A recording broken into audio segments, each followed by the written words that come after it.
C'est un concours qui tire son étymologie d'une ethnie du Gabon, à savoir Ivongo, en langue hominée du Gabon et qui signifierait lagune, berge ou plage. Les organisateurs souhaitent, à travers cette compétition, élire l'ambassadrice nation de l'écotourisme au Gabon, une compétition des étapes bien connues. On va mettre en avant le côté identitaire et culturel du Gabon. On va mettre en avant des femmes gabonaises.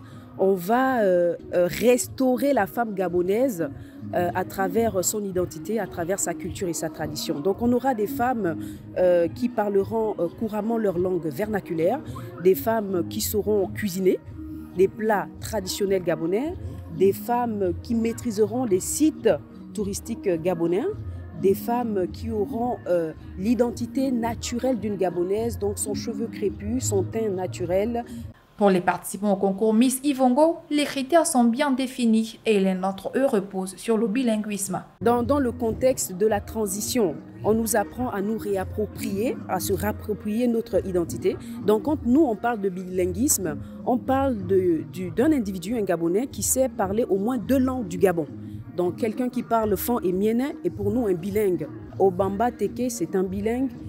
Il a en plus, il utilise une langue internationale comme le français et l'anglais. Ça, ce sont des bonus. Pour les 30 premières jeunes filles ayant déjà répondu à l'appel de ce concours qui allie beauté et tourisme, c'est l'occasion pour elles de valoriser les sites touristiques du pays encore peu connus des populations.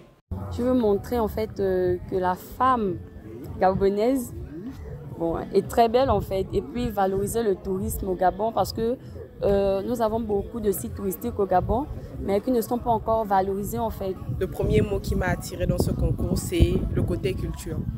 Parce que j'estime que la culture nous permet de nous situer dans l'espace et dans le temps. Donc c'est ce combat que je veux mener. Je veux montrer au monde entier ce qu'est le vert jaune bleu, ce qu'il y a au Gabon, que regorgent les côtes gabonaises et la beauté de la femme gabonaise. La phase des inscriptions se poursuit jusqu'au 5 février 2024 afin de permettre à toute jeune gabonaise d'avoir la chance d'être élue ambassadrice représentante du tourisme gabonais.